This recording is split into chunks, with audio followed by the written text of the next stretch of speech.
I don't need to introduce myself. My name's already on the board.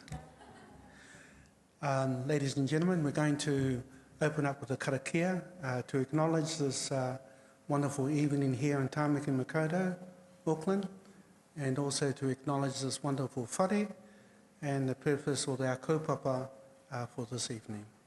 So nā reira e mihi aka ni ra kia tātou, nā reira tēnā koutou ki ra mai tātou katoa. Me noi tātou. Let us pray.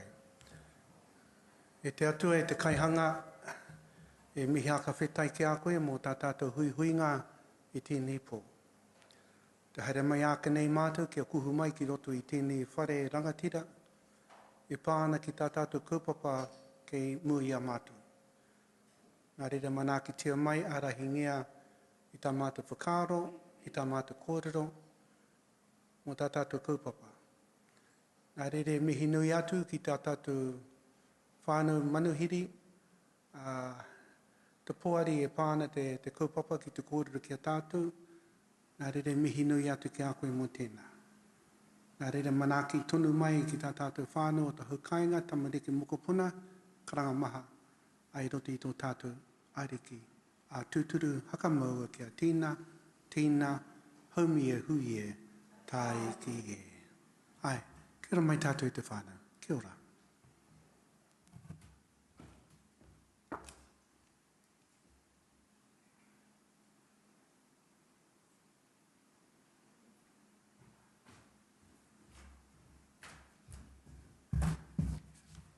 Hello. Good evening, everyone. Tēnā koutou and welcome. Thanks so much to Richard Nahi for your opening karakia. And a huge thanks, can we put our hands together actually for Tima who performed earlier. They were incredible.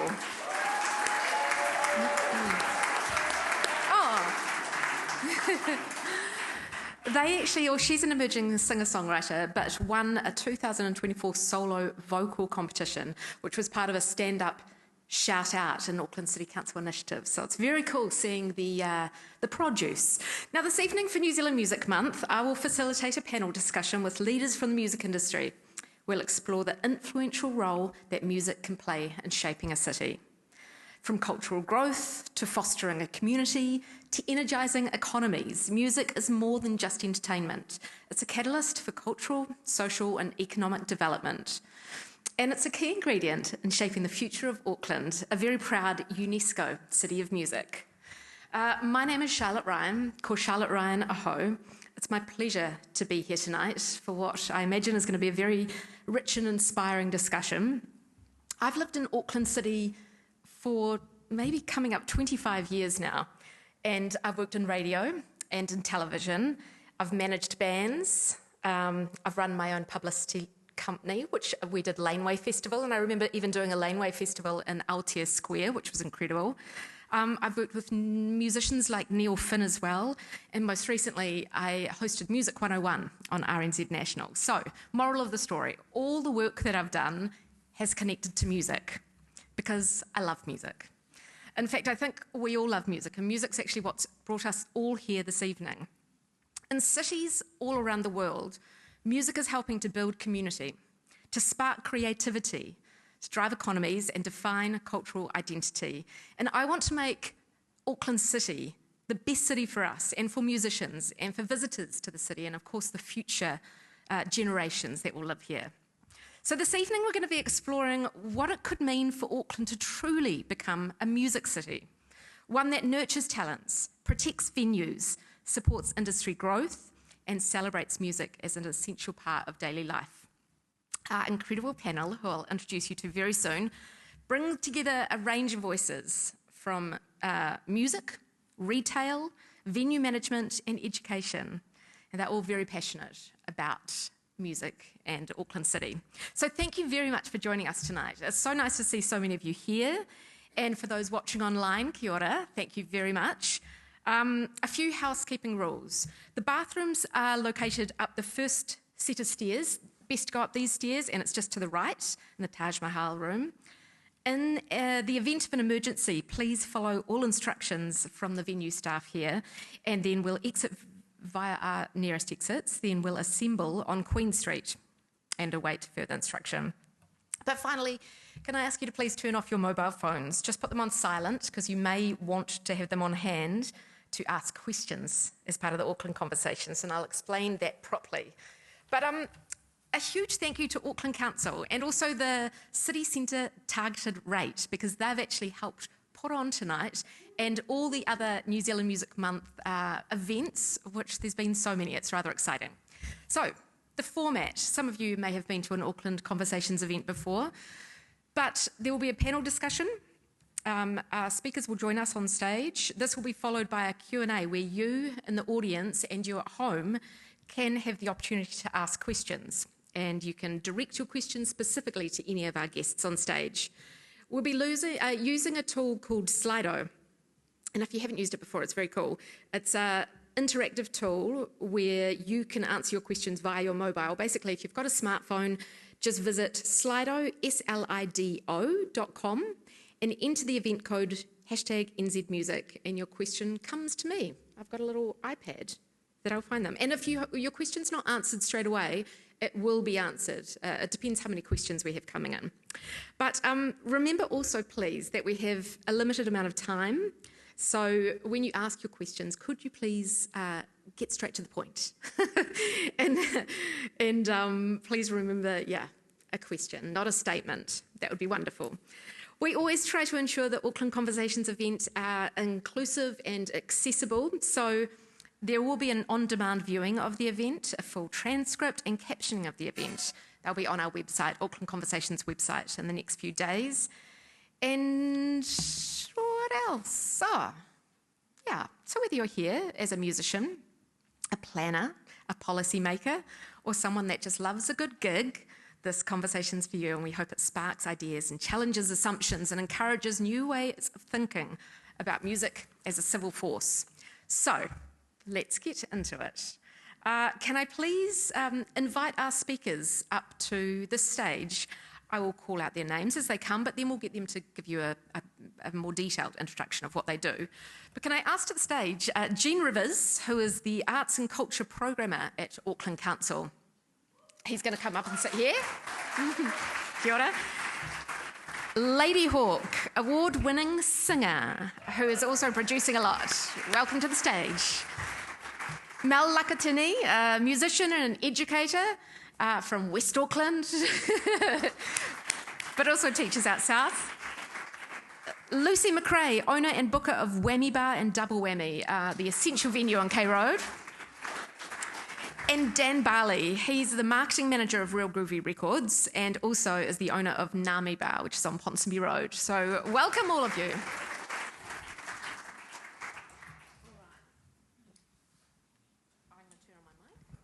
Check, check. Oh, I don't even have to turn it on. So I'm going to sit down, and if you've got any questions, feel free to, use Slido. I'll bring them up here. I thought I'd start off, and some of you may even have ideas as well, but I thought I'd start off, and this is how we started talking about this evening as well, is songs that are written about Auckland.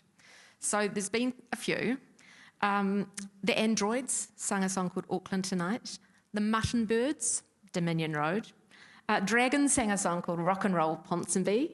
Diggy Dupe, We Are the City. Alumino P sang a song about being in Verona, a cafe on Karangahape Road. OMC, How Bizarre's about Auckland. I could go on.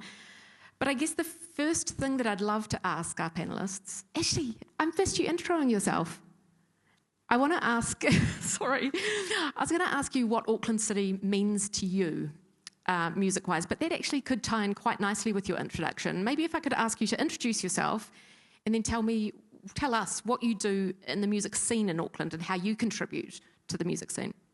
Sure. Tēnā koutou katoa, ko Gene Rivers tōku ingoa.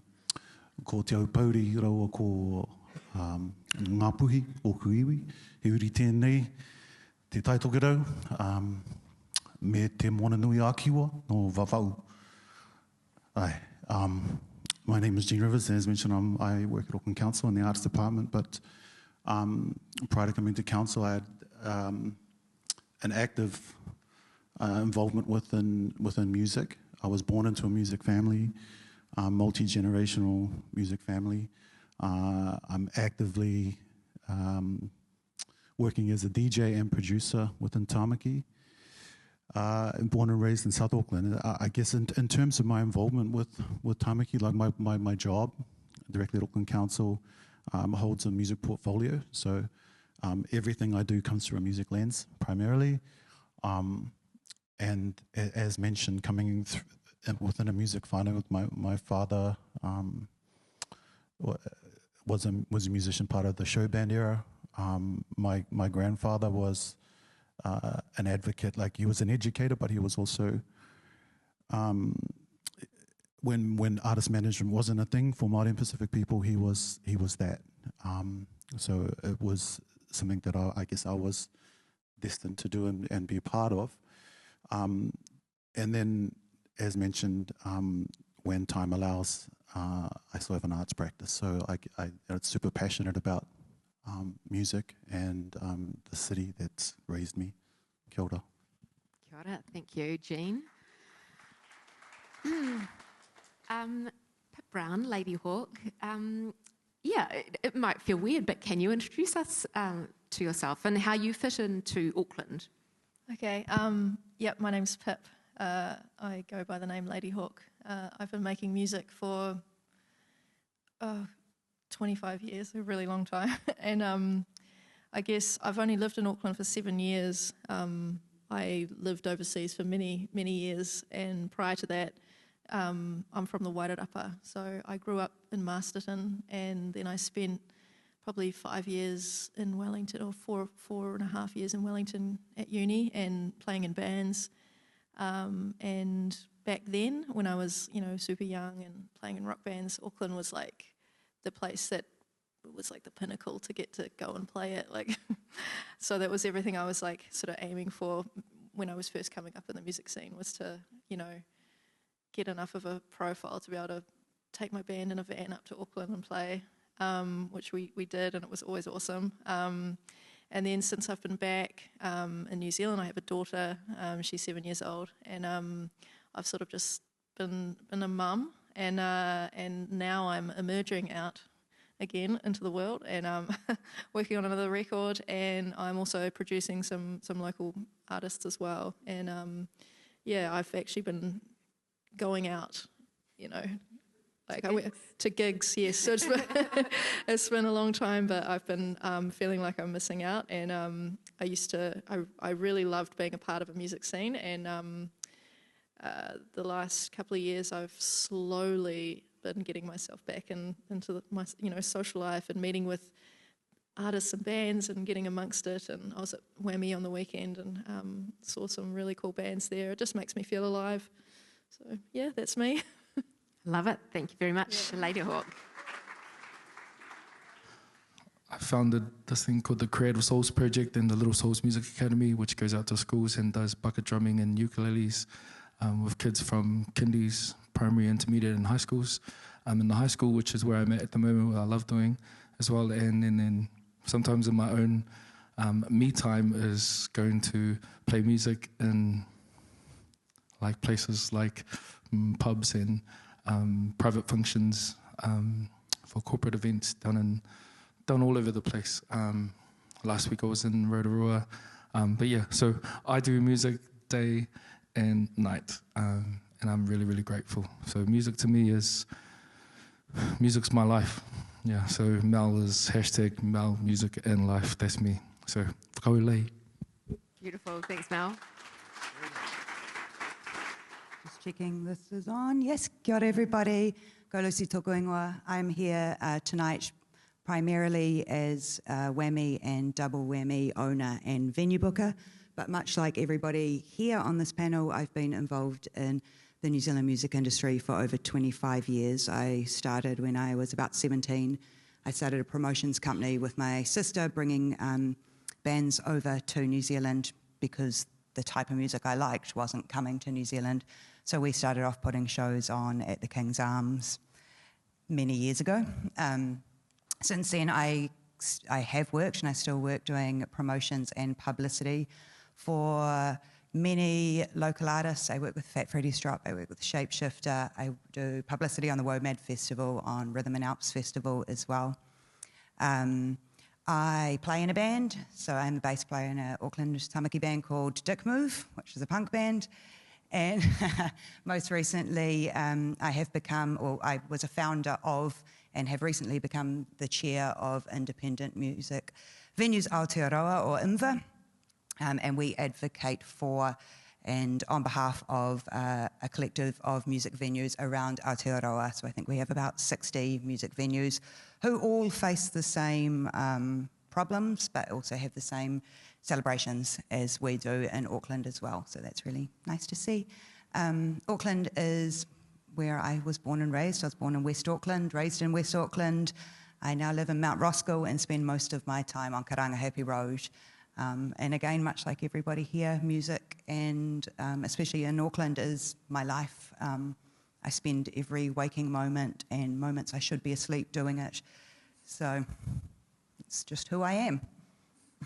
Love it. Thank you, Lucy. Dan Barley. Kia ora, everyone. Thank you for having me on this panel.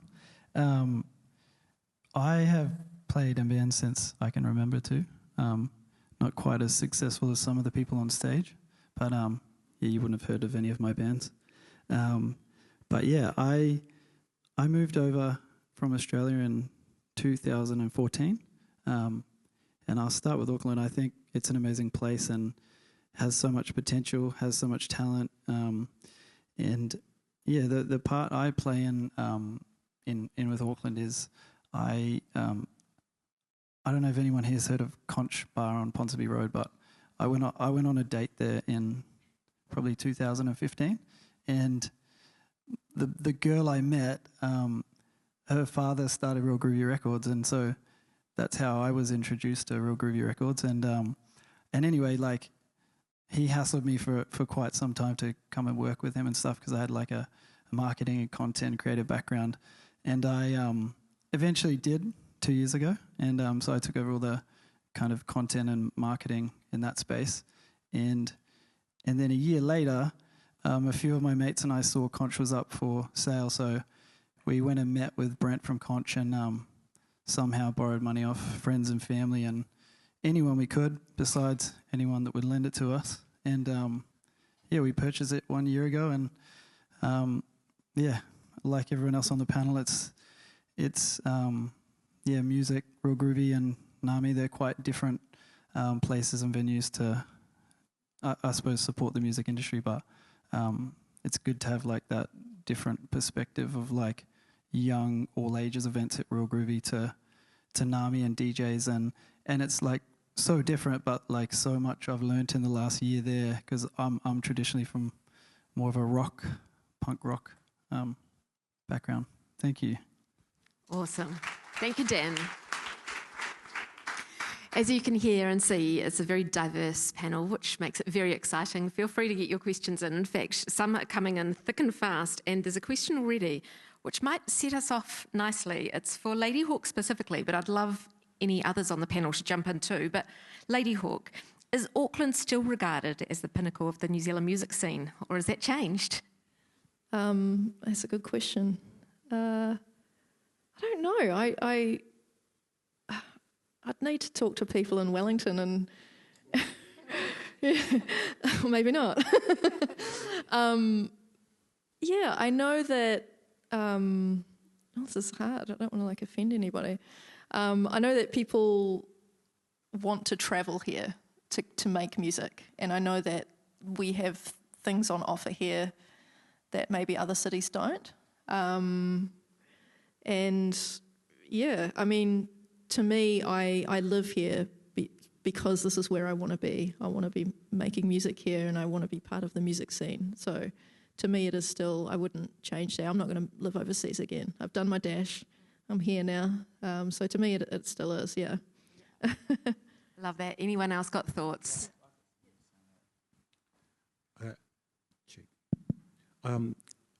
I agree that Wellington has something to say on this. I love Wellington, and I love the creative outputs of Wellington.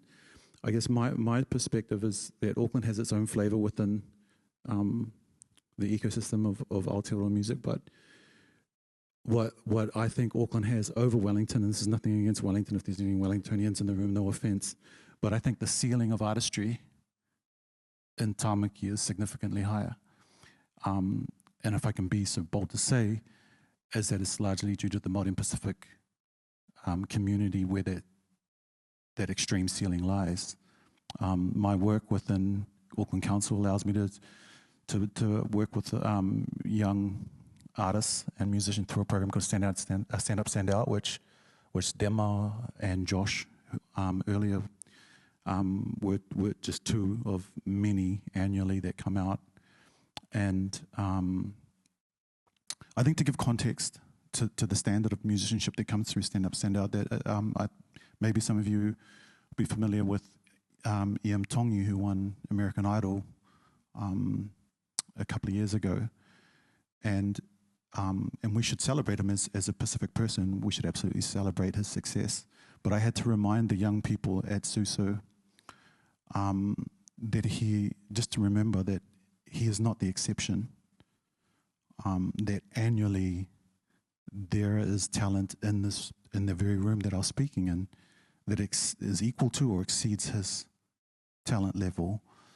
And that was agreed upon by multiple musicians who were in the room at the time, and there was award-winning musicians, Malcolm may have been one of them,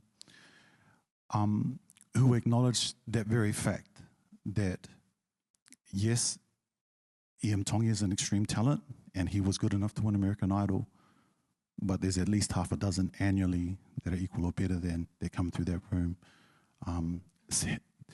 So yes, to answer your question, I think the ceiling within Tāmaki is significantly higher than anywhere else in the country. Yeah, love it. What do you think a music city means? We are a UNESCO City of Music. What do you think it means to be a city of music?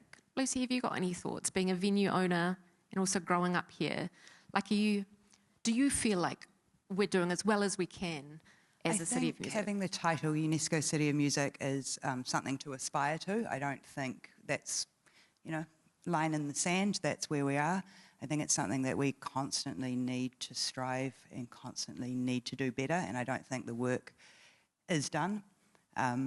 If we're talking about City of Music being Auckland City in the CBD, there is a lot, and we'll probably get to it, that we can talk about, and that's within, licensing and building consent and planning and public transport, and that's, where also, when I say that, I'm talking about Auckland CBD, we need to also look at being able to connect west, south. We used to have a great venue across in the North Shore called the Masonic, and when the Masonic closed, the North Shore the music seemed to dry up. So it's a great title to have, but it's something that we continuously need to work to own. Because for some in this room, they might not understand or may need to be reminded that a venue your size is really so important in the ecosystem of music in the whole of the country, really, or in the city. Absolutely. So Double Whammy, just for context, which we opened up in August last year, is 400 capacity, and sharing a wall with is Whammy, which is 200 capacity. And we can look back at artists like the Beths, Marlon Williams, Aldous Harding, Tammy Nielsen, Reb Fountain. Yeah, who all started off, even in a smaller venue, who started off in Wine Cellar, which was 100 capacity. They moved through and went into Whammy, which is that 200 cap venue, and now we're looking at these artists who are performing in the 400 cap venue. So it's a stepping stone for sure for artist development and pathways. And without those size venues, those artists don't go on to play. We just had Lady Shaka and Double Whammy. Don't go on to play Coachella. Glastonbury. Don't go on to play the Town Hall. Don't go on to play Laneway Festival. Don't get to go overseas. That's where they hone their talent. They build their audiences. So yeah, super important to any city and a city of music for sure. That's so interesting. We were talking about the Masonic earlier on, and yeah, from the Masonic, the Checks and so many other bands came from there. Mel, what's your perception of Auckland as a music city? How do you see it? I think there's like what you were saying, which is like with there's lots to contribute and grow. I don't think it's comfortable to say that we are the sound of New Zealand in one city. I think there's lots of scope for it to change, lots of scope to create more opportunities for young people, just like Tema, who was singing tonight, like things like that feel safe for families, for something with the growing age of young artists who basically don't know where to go if they've come from stand up, stand out. Like, what do they do if they come second, third, or fourth, or whatever? So we need a space for those guys, in an afternoon capacity or an early evening capacity, because not putting down the nightclub scenes or anything like that, but I think for young artists who are still writing and being creative, who don't want to go to university and get a degree in learning how to write a song, but already know how to write a song and have a following, like a space for them will be awesome. And if there was a place like that, I'd feel comfortable saying, yeah, man, Auckland City, hub, let's go, yeah. What is the space that you dream of? What would be the ideal space? Is it a performance space? Yeah, I think it's like, it could be any venue that's got easy access to car parks, easy access to like sound and equipment, affordable as well. You don't have to food, there's no issues with food and like getting food on the carpet and stuff like that. Just things that the artist can just go in and just perform and not worry about these other expenses, and being supported for doing this stuff would be really, really good. I mean, some people in the audience, yeah. So recently we have applied at Whammy Bar and Double Whammy to get an all-ages licence so that we can put on all-ages shows and foster the youth. What it means is that we are opening up in the afternoon, so not to do the nighttime trade. It's a safe place. Absolutely no alcohol as part of the licensing conditions, but we're wanting to work with more people to bring our young people into that space, and because it's really important that it is a purpose-built music venue. There's a stage, there's backline, there's lights, there's sound engineers, and Pip talking before about Auckland being the pinnacle. That's what we want our young people to experience. They're not just standing in the corner somewhere, not spilling food on the carpet. They're invited into the space, and that is their space, and that's how they're going to be able to grow as well. Lucy, a question's actually just come in for you. What's the most impactful thing that councils around New Zealand could do to help independent venues thrive? I don't think there's one thing. There is a lot of things, and that goes back to planning. I know that some venues have issues with noise, and there's if we look at noise and sound being two different things, noise is noisy. It is dogs barking, it's chainsaws, which is very different to sound, which is a purpose-built sound, which what music is. It's looking at music venues being different to other hospitality businesses. The health and well-being, again, there's studies that show health and well-being of people who attend live music is increased by 10% as soon as they leave a music venue. So it's just investing in music venues as being a space, being a cultural hub for artists, for growth, for musicians. What was that stat that you just said? I kind of made it up, but I think it's... Oh, No, Massey University did a study recently, and they stood outside music venues for about 18 months and asked a question where they rated people on how good they felt when they left a venue. Oh. And the statistic was very high upon leaving, but then that carried on over the weeks as well. So I guess the statistic is that people who go and see live events have a better quality of life. Yeah, I love that. I'd just like to add in terms of how Auckland Council might be able to support music venues. I think looking at taking a step back and looking at how Auckland Council might support the music and the arts and the creative ecosystem within Tamaki, and then normalizing performance and public spaces, and elevating the culture of the arts within the city, and normalizing performance will ultimately have an impact on more people attending venues for live performance, on top of what they might see just on the street, displaced music performance. For example, when the Auckland Arts Festival activated Aotea Square, and the response there was significant, and it brings the city alive. I think colleagues in the room who do work around the city centre and activating spaces and putting performance and arts into public spaces, I think elevating the culture within a city, the creative culture within a city, will ultimately impact on how then people will relate with and engage with venues. I think it's not an easy fix, and I think it's something that needs to be invested in over a period of time. But I think cities like Melbourne, and again, I'll bring up Wellington, who do it so well. When a city has like an elevated cultural presence or creative cultural presence, I think that, again, it just encourages people to go out more and be out more, and to expect that is going out is to engage with live performance.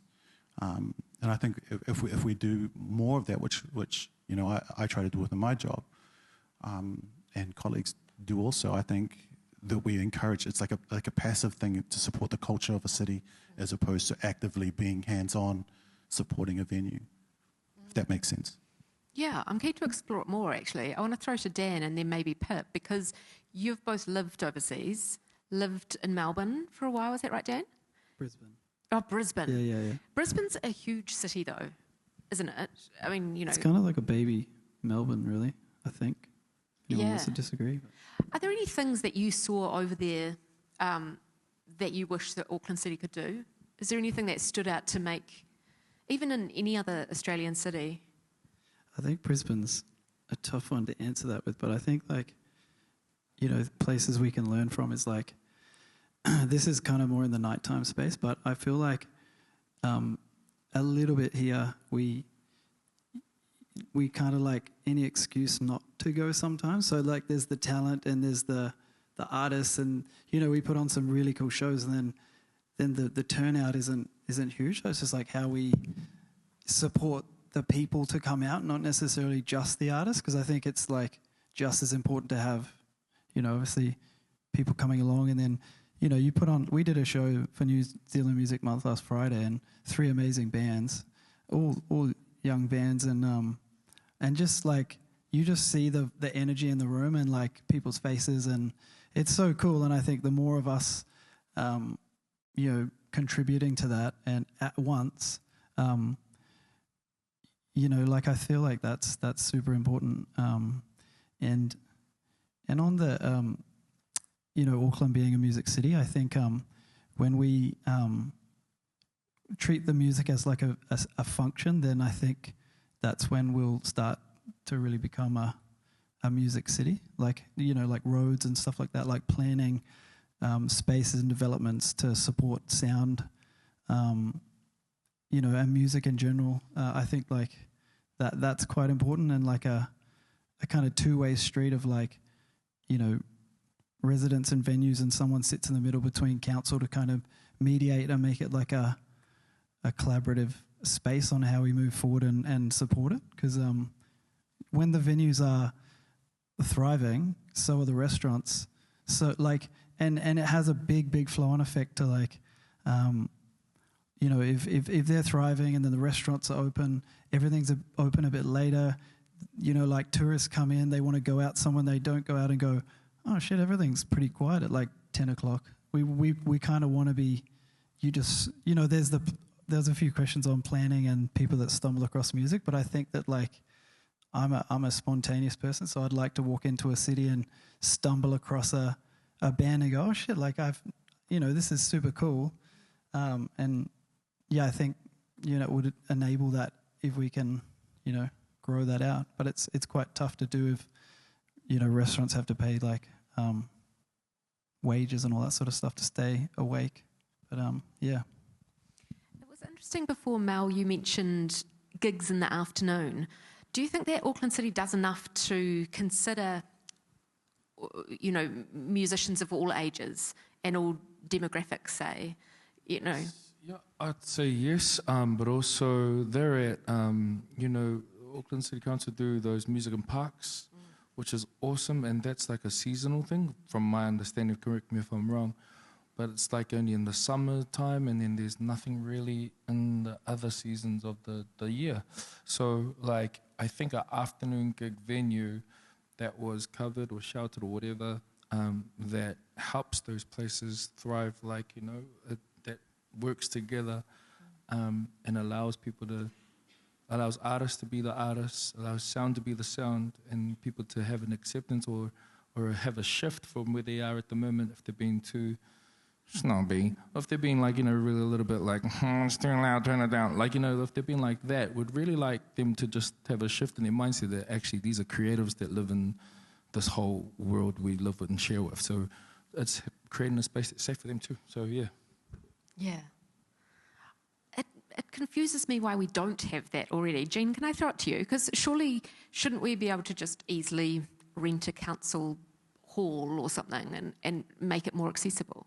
Well, I'll point to some key facilities across, like arts facilities across Tamaki, in particular OMAC, which was established over 35 years ago, and that was motivated by local high school students of the time that were also responsible for instigating Polyfest. But spaces like OMAC and Te Oro, more recently out in GI, are purpose-built and accessible. Is OMAC Otara or Onehunga? Yeah. Otara. Otara Music Arts Centre. And like silly amount of musicians from Māori Pacific communities have been through there, and award-winning music has been produced there. But more than that, it's a place, and performance is part of an artist development journey, absolutely. But a place where that is supported and nurtured, where they can be amongst their peers, and grow their talent and develop their skill set, and then add their flavour to the pie that is Tamaki artistry, means that there's potentially more artists out there available to and prepared for work. So I think performance is absolutely crucial, but I think spaces that exist to support that are equally. And a program that's Stand Up, Stand Out that was mentioned before is huge in creating a platform for young people to hone their skills. I think bearing in mind that when you're dealing with a young artist that is unknown, they're not going to sell tickets or fill venues particularly, and that needs to be considered too with venues who have overheads. So I think, again, I'll go back to Auckland Council doing support with programs like Stand Up, Stand Out that feed into music and parks. So it's a very deliberate pathway that we put young people through there. And to other existing like festivals that Auckland Council deliver throughout the calendar year. I think those all contribute to performance opportunities for young people. In terms of like a purpose-built facility or a performance space, yeah, I think that is highly aspirational, and I think it would pay multiple dividends. I think, and again, it can't be a commercial venture because we're promoting young people, and I think big picture. When we get to that point where we truly recognize ourselves as a music city and we're actively, as public, going out there and engaging with music performance, not because it's a big name, but because it's live music performance, I think that's a huge paradigm shift that's still to come.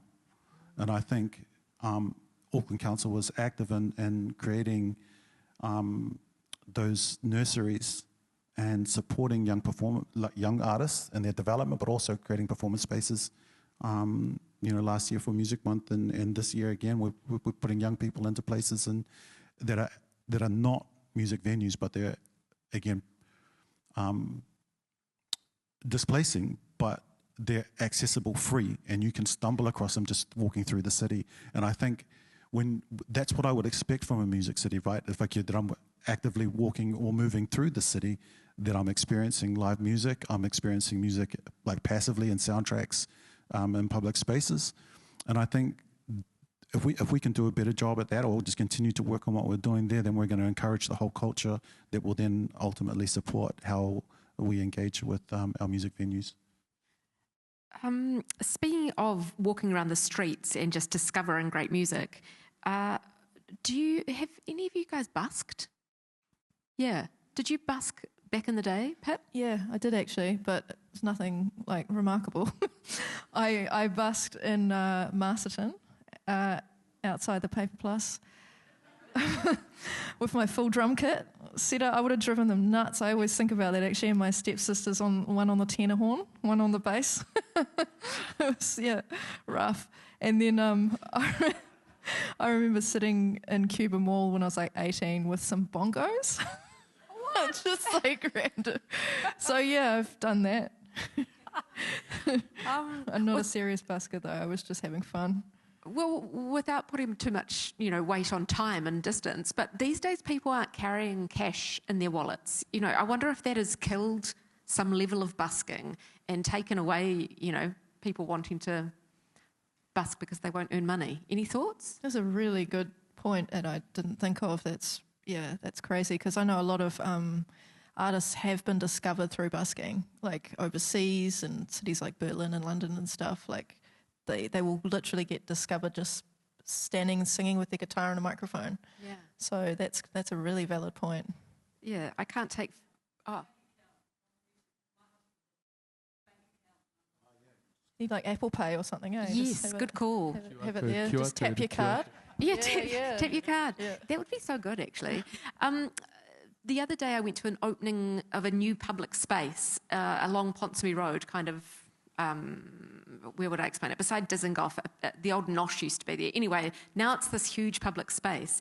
And the very exciting thing that I came across is that when they installed it and made this public space, they put in 3-phase power. Now, I don't know what 3-phase power is, but apparently for musicians, that's a really good thing.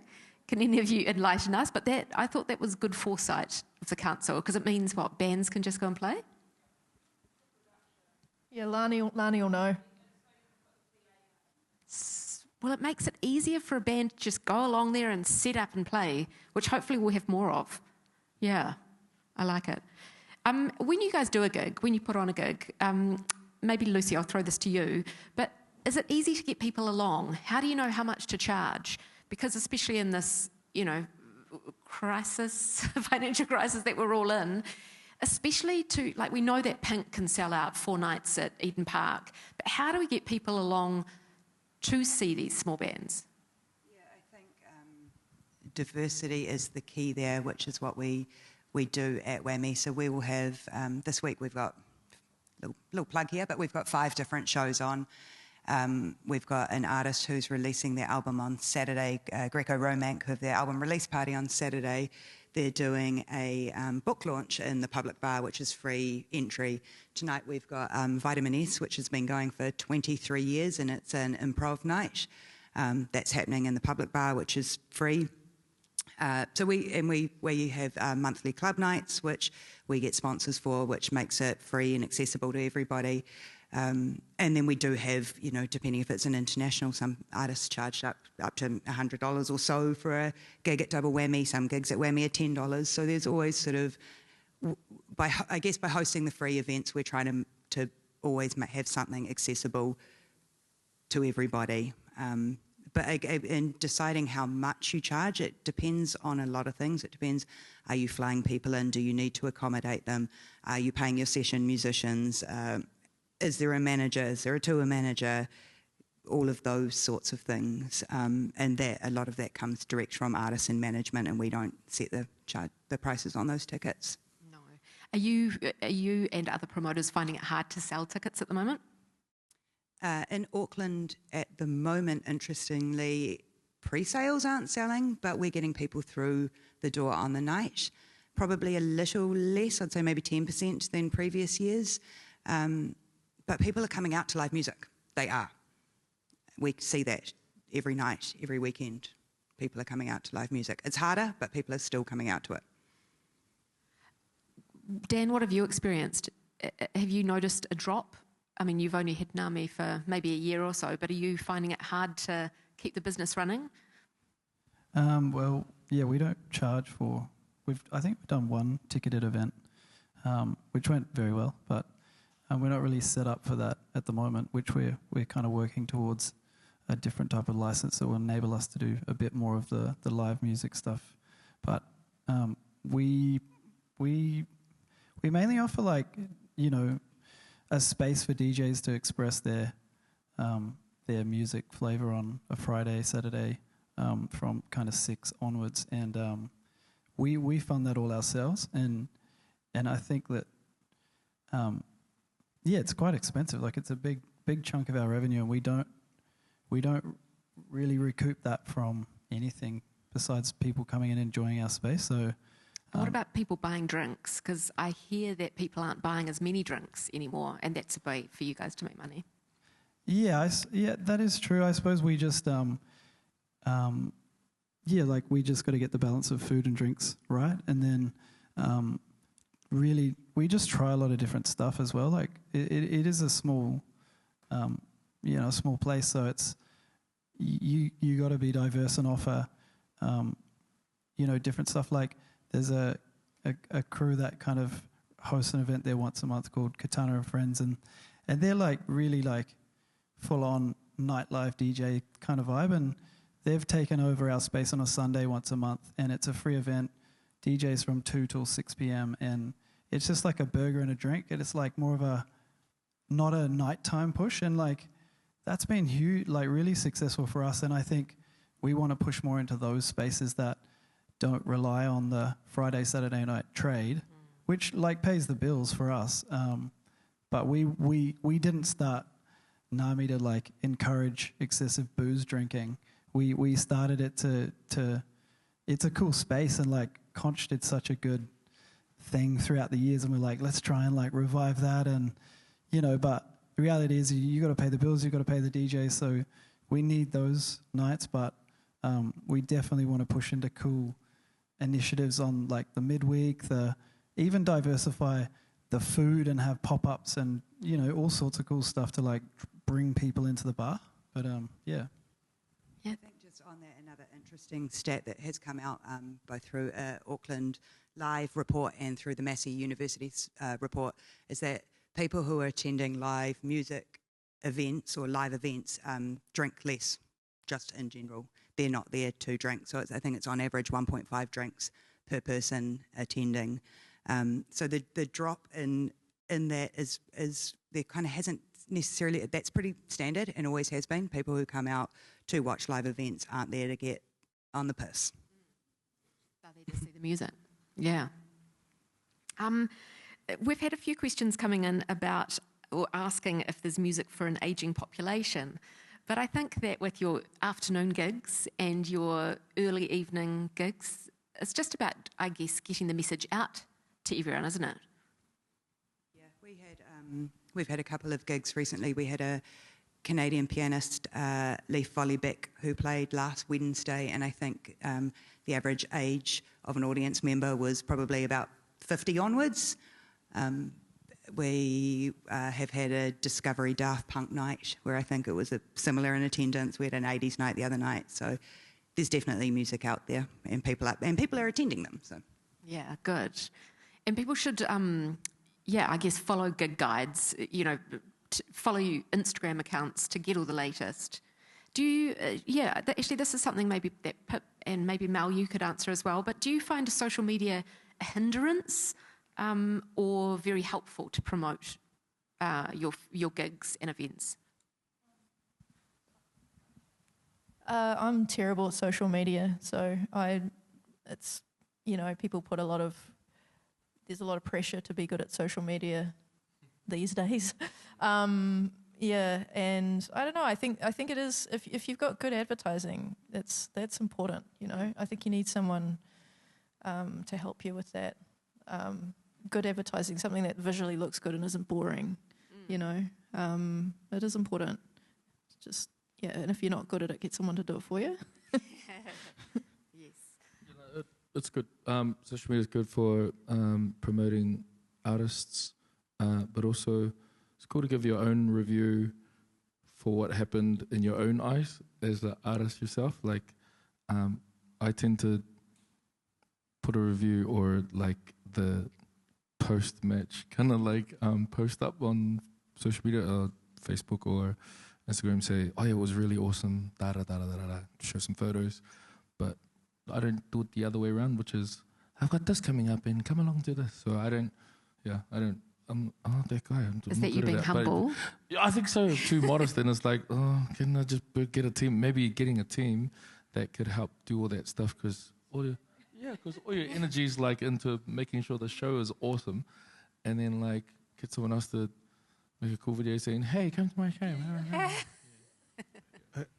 I'll just add something like on the whole social media thing. I think an example of how, of someone who did it really, really well, as opposed to just doing overt marketing through social media, is Tom Scott and his whole Young Gifted and Broke movement, artist movement, where they would create really engaging content that supported their artistry but wasn't necessarily selling their music directly. And I think I think young artists that understand how to leverage social media in a creative way, like, yes, be creative with your music creation, but also be creative about how you market your brand as a young artist. And he before Tom Scott and Avondale Bowling Club was a thing, before YGB was a thing, the whole homebrew culture that he established and the ecosystem that he built using largely social media. I mean, great music as well, but like he didn't have big dollars to put into marketing, and yet he was selling out shows largely based on like the cultural capital he created for himself through the ecosystem using social media as a platform. So I think it's an absolute tool if used correctly. I mean, or used wisely, creatively, as opposed to just like, oh, here's a gig, come to it, because that can easily become wallpaper to a lot of people when it's oversaturated. Yeah, it's about a community, creating a community, isn't it? I think absolutely. I think that where I keep harping on about like ecosystems and a culture within a city and how that supports the bigger picture for everyone. I think understanding how like if that becomes an entrenched part of Tamaki and the expectations we have within ourselves as audiences, and how what we expect from when we go out, like just in public spaces, that is only going to encourage how we then engage with venues and paid performance. So I think, again, if we continue to work on displacing live music performance and encouraging spaces for like buskers, like just, and the reference of that space you mentioned in Ponsonby, when a space is created and it's not an afterthought, like music's not an afterthought, that's how a music city should be behaving. So I was really encouraged when colleagues were telling me about this, is, hey, look, Gene, we've done this. We need to talk to you about, you coming in and programming. I was like, absolutely, because it's not an afterthought. Does that make sense? It's actually a consideration up front. And as a DJ, there's often like a number of bars I've played in over the years where like the DJ booth in the sound system is an absolute afterthought.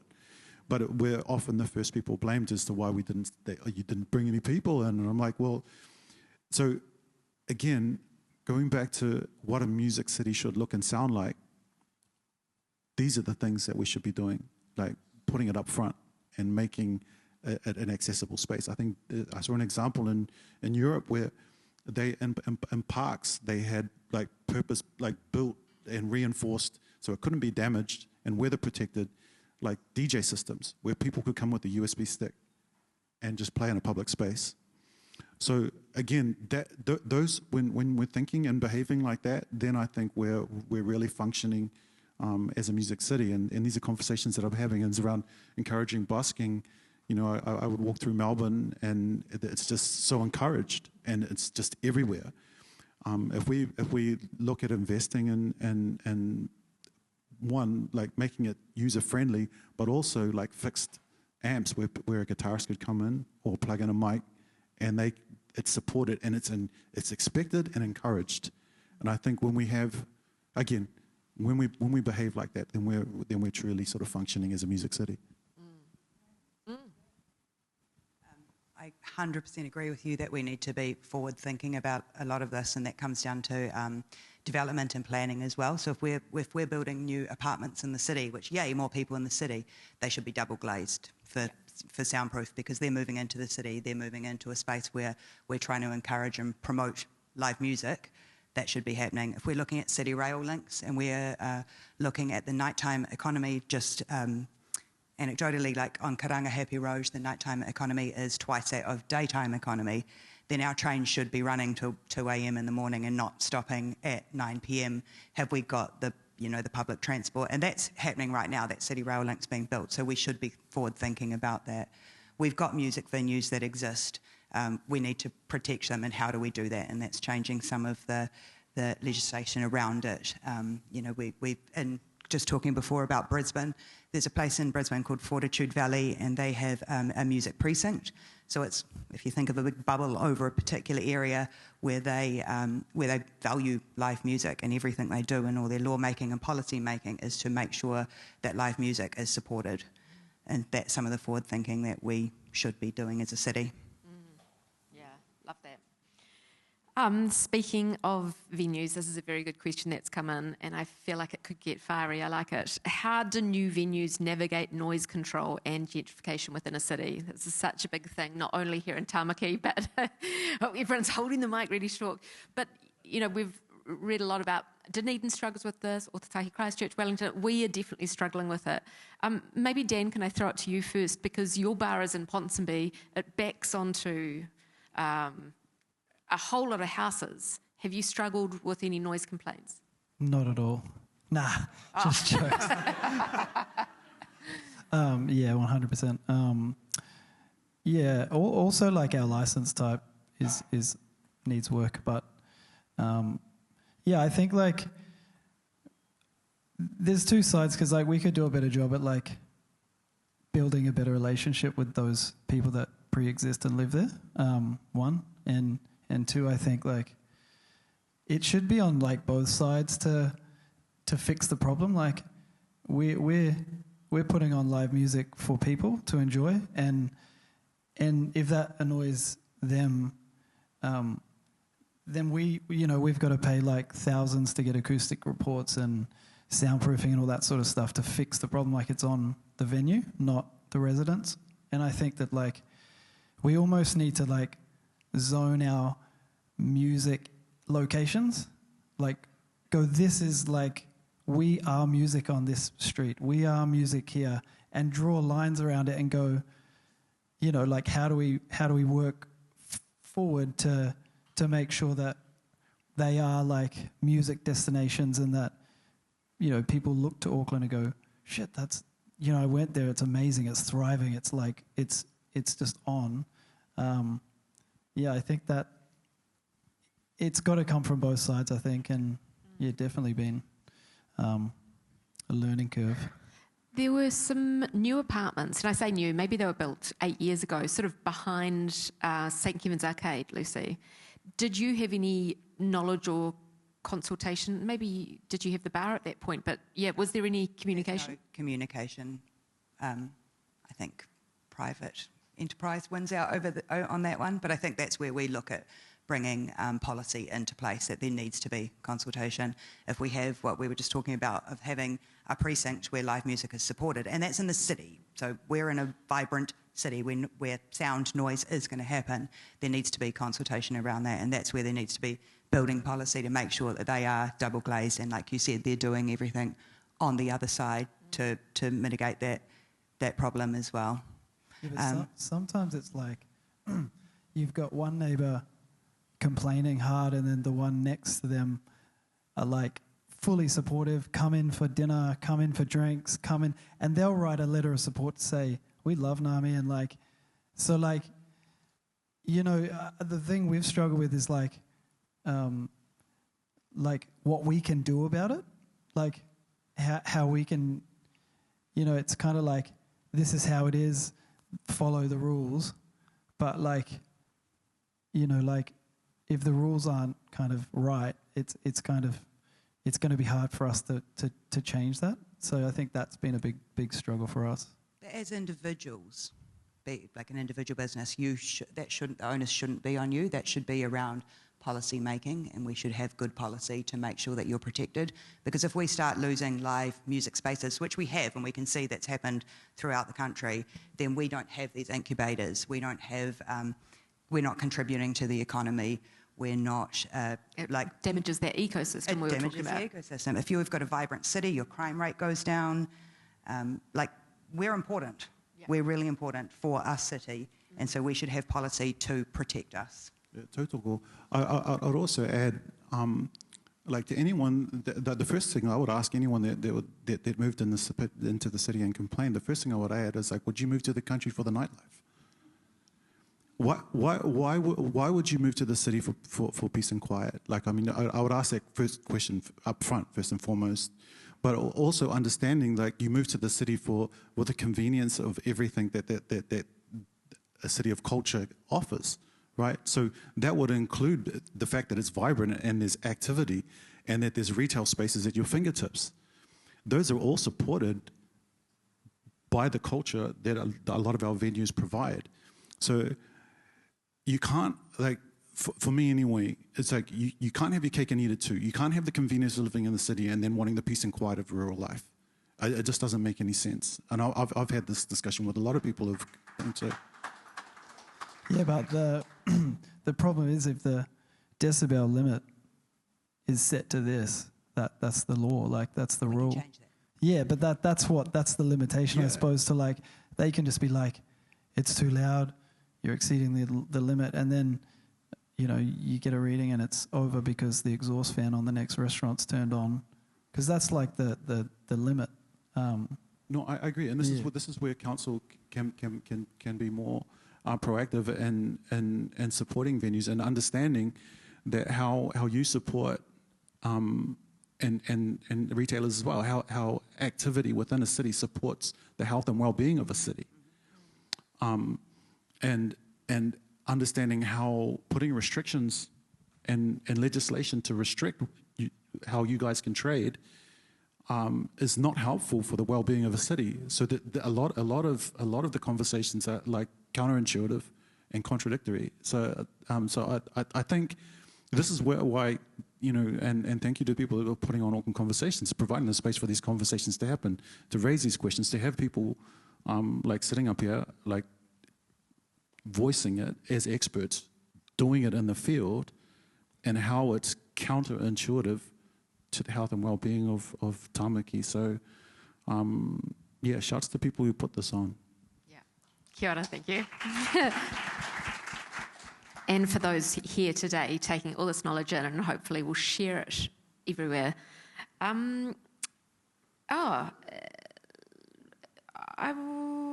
just reading through all these questions. There's some really good ones coming in.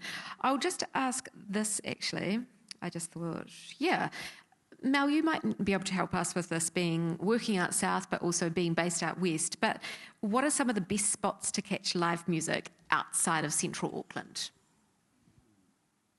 Southside, South Auckland. It's Manukau. It's places like Woodside Bar. Played there maybe once or twice. It's an indoor venue and an outdoor venue which caters to big masses of people if you want to do that. Private functions as well. There's places out in East Auckland which is probably just churches that you need to get in touch with to try and ask if you can borrow the church hall. Or I'm just thinking off the top of my head because venues have been a thing for the Niuean community since the start of this year. We had this amazing very, very cool. It was probably the best thing that happened to the Niuean community, called Holonga Festival. And this kind of like was a big thing for 13 villages that are of Niue Island, and Auckland City being the place where nearly all of the Niueans live in all of the world. They all had to find a venue to practice, to rehearse. And so some of these places we had to like look for, find, and then like find a way how to do all those things, like find car park, learn to negotiate, learn to, communicate properly. But all of this excitement for this first time event happening for my community was all exciting. And I think there's some people that probably didn't speak nicely to some people in authority, which kind of like made us look kind of like funny. But it's down to that thing of the excitement for the community, which goes back as well to the conversation about social media. Big shout out to Three Star Nation, who are a group of young people from the village of Hakupu, who have put on Holonga and who have done big things on social media. They actually, I made a video once upon a time to promote it, and it turned in. I didn't realize it was going to be promotional. It actually was a video for the creative team to speak to each of the villages to say, do this and do this and do this and get this ready, get this ready, get this ready, get this ready. But it turned out to be in a promotive thingy as well. However, coming back to the venues thingy, it's like there are spaces that are available. There's primary schools that we had to get in touch with. There are community centres that we had to get in touch with as well.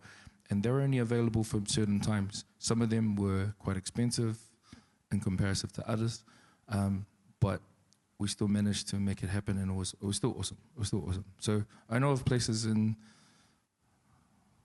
Auckland that are outside of Auckland Central, where people have kind of gathered to get together to do their rehearsals. Yeah. What could Auckland City Council do to help support situations like that? Probably for the Niuean community, build them a big village home, like, a big, massive Niue community house that just was like for all new things Niuean. And then all we have to do for that village thingy for the 13 villages was just create a 14-day schedule and share the one big venue, like, I don't know, something like that. But that's only the Niueans. There's also Samoan, Tongan, Fijian, Tokelauan, so more venues. More support for venues as well. More car parks. Ato in New Lynn. Great jazz and great music out in New Lynn. Free soup out in New... We love Westie communities. Sounds right up our alley. Oh, brilliant. Love this. Go West Auckland. That's so exciting. And hopefully more and more things will pop up. There's been a few questions come in about asking if any panellists are actively mentoring or training young people into the music business, like producing and marketing and venue management. Pip, I think that you are working with some young musicians, or you mentioned before you're producing. When you produce a young musician, it's not just technology, really, is it? Or is it more than that? Is it also talking to them about the industry and the city? And at the moment, I've been working with a girl called Katie Everingham, who she has a band called Dateline, and she's based in Wellington.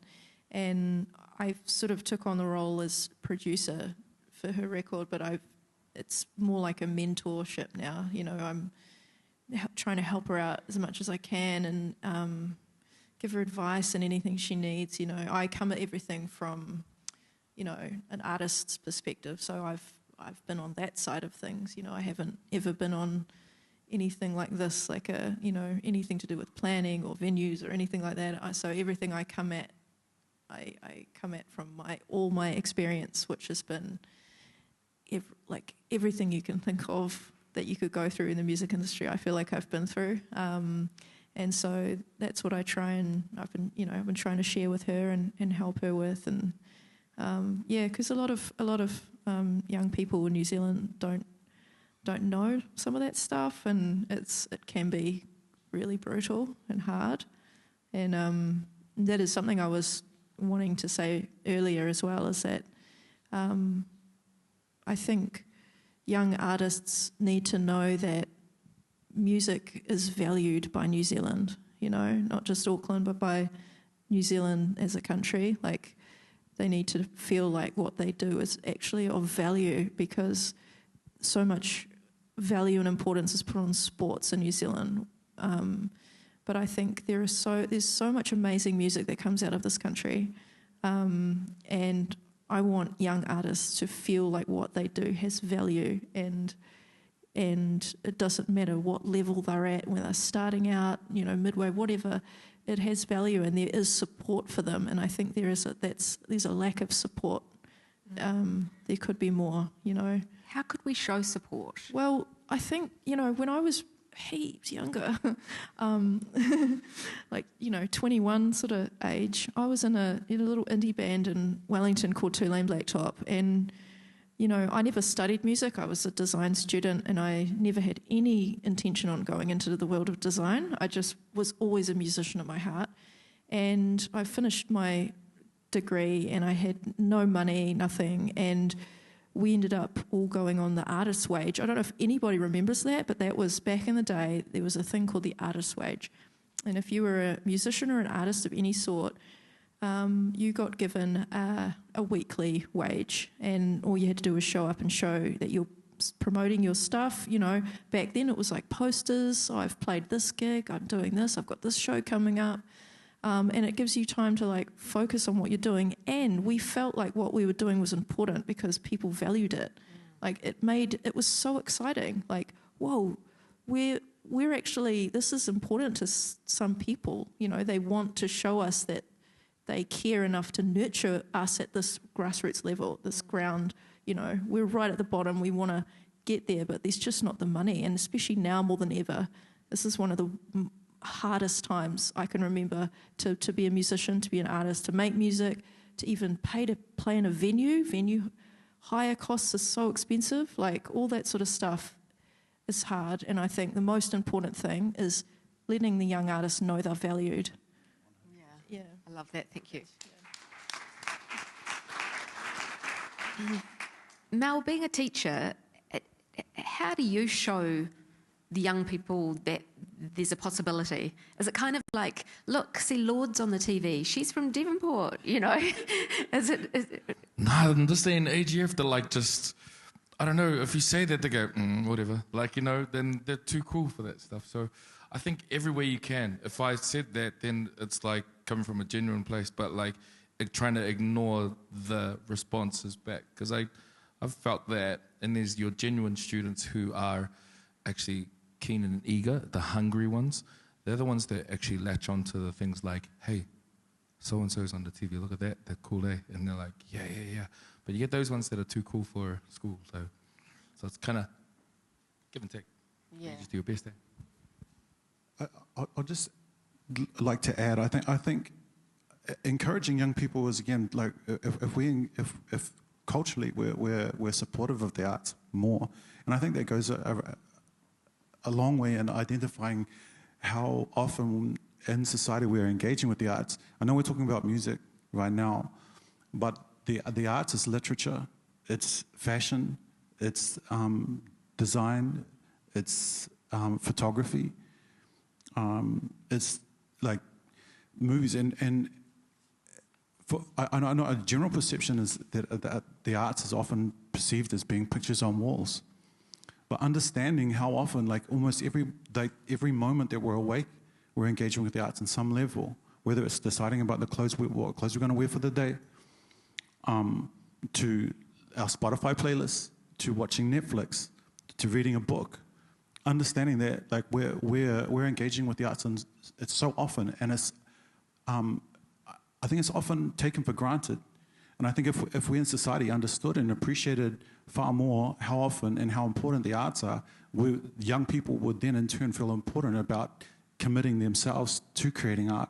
Because when art is created, it's like there is an inherent audience, and it's the audience that benefits from the sacrifices made by an artist to create content, whatever that is. And I think if as a society, if we can elevate our consciousness as just to how often we're engaging with the arts on multiple levels, then I think we're going a long way to creating a space that is fertile for young people to feel valued.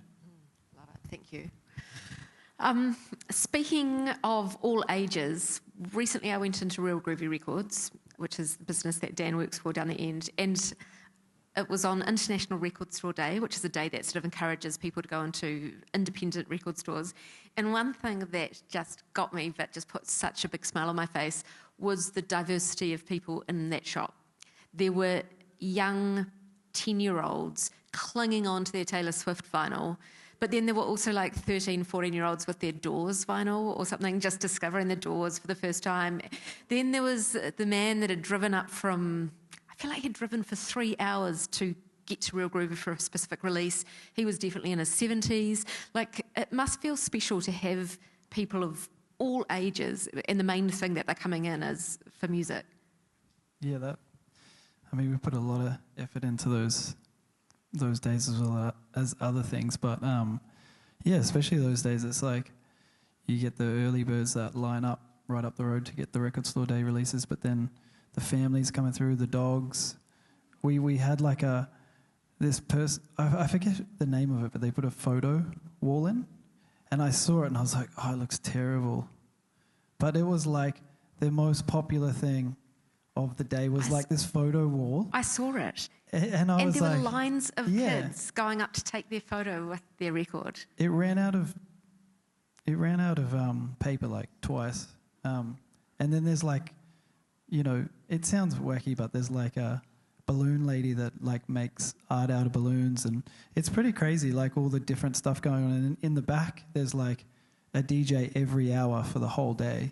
And like that was different for us because like some of the other years we'll have like live acts and we'll try that stuff. So we just kind of like test and tinker with stuff every year. But yeah, it's cool. It's fun. Yeah, super cool. You wouldn't say that you have a specific demographic? Like, is there one age that would shop for more records than another? It depends on the time of day. But no, I think it is really like an all ages place. I think that it kind of depends on the type of event we do. Mm-hmm. Like, because, I mean, I know like, say Taylor Swift's like a obviously fairly big artist, but like we did like an event off the back of like an album release with her that like just made friendship bracelets while listening to her new record. And so like it is kind of like quite a commercial thing, and it's not necessarily super supporting local music, but we had like probably 500-600 young kids come out and like sitting at these rows of tables just making friendship bracelets. And I think even like that sort of stuff's super cool. Like it's not, you know, we do anything from that. And then like another event we did like probably about a month ago was like we have lots of bands in our stuff. So we do a thing called Snacks, which is like, you know, like a place to do an all ages event for free, and we supply everything. Like Bob Frisbee does our sound, who does Reb Fountain sound, and so we put effort into actually making sure that they sound good as well, because I think it's important not just to throw on, you know, a shitty PA and you know like a no sound person and expect that people are going to come and enjoy it. I think that's important. But we had 5 bands from staff. One of our staff did sound because he's actually studied it, and one of the girls in the bands is doing social content. Like it was like everyone in that room that night was like a part of Real Groovy, and you know, and played, which was like super cool. I love events like that. There's lots of events at the moment as well with pub choirs and things, and yeah, they bring in a lot of people too. Has anyone got any thoughts about other sort of genres of music in Auckland? Of course, we've got a huge Indian population here. Does any council money sort of go specifically into those areas? Do you know, Jean? Well, that's a good question. last year and this year, as part 2 of the project, I worked with an artist by the name of Swap Gomez, who's of Bangladeshi descent and is an amazing drummer, percussionist. And in conversation, we identified like gaps in where we're not supporting or who isn't being supported. And the conversation was quite complex, but where we landed on was, from his experience, there was a massive disconnection between these minority groups within Tamaki that are playing traditional instrumentation, and those of the same community or same ethnic background who are playing in contemporary spaces, and there was a disconnect in the conversation just within those community groups. But out of the work we did, we discovered that a lot of these communities, like very, very small ethnic minorities within Tamaki, were, language was a barrier, and then an awareness of what was available or accessible for them. And so we developed a program that's all with Swap leading the way, was that he went out and had conversations with these groups, and subsequently we got to the point where it's like, we've identified facilities, arts facilities, where there's gaps in usage that we could help support and provide spaces for them. So, for example, there's a group from Sahara who as a community group, didn't have a place to meet or rehearse, so they would go to a park, a local reserve, as an ethnic group, and sing and play their traditional instruments, which was horribly sad. And again, it goes back to the language thing and then not knowing what is available. So we were able to connect dots for them and provide them with space where they can go in and rehearse and just meet or just eat together, because that's all part of like music as well as the social aspect. But also from there, because colleagues within the events team do work in like Culture Fest and World of Cultures. So it was the natural conversation then was Swap to align performance opportunities for some of these groups to then go out and play in public spaces, which like, again, these are just baby steps, right? But the conversations and actions that are being followed, and relationships made, and it's addressing in a small way the gap that we discovered. And so is it a long way of answering your question? Yes, we're actually trying to find these groups and connect dots, but also align them with programs that we're already doing where they can actually go out and get paid to perform in public spaces, and then Tamaki audiences can engage with them. Like all sorts of like diverse, like Japanese taiko drumming. And if I wanted to discover what gigs are coming up like that, how would I find out? I think our Auckland is everything that Auckland Council does is like that. It'll end up on that platform. But again, it's like I certainly encourage those specific community groups or artists that we're working with to leverage off their platform. So I think there's a platform that we'll use as a default, but also just keeping the ear to the ground to like local gig guides and so forth is. I think artist-led conversation is going to be far more impactful than Auckland Council. I guess a lot of people will associate Auckland Council with bills and rates and so forth, and not necessarily knowing what's hot in terms of a gig. So if that can be like communicated via the artist, I think it has far more cut through. Yeah, of course. Thank you. Keep your questions coming in. There's some really good ones, actually.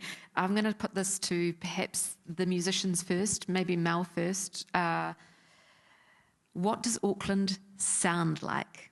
Please hum your answer. Just tricks. You don't have to.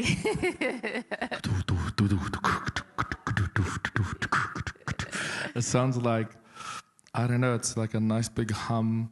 I think of spaces like the Polyfest, the ASB Polyfest, and I think of like big guitars and young children chanting and singing, and a whole bunch of different instruments, like with taiko drums, especially coming out of that conversation you were just saying, Jean, with the for our diversity stage, just doing dink-a-dink-a-dink, all that kind of cool stuff, and then all of this hip-hop dance happening at the same time.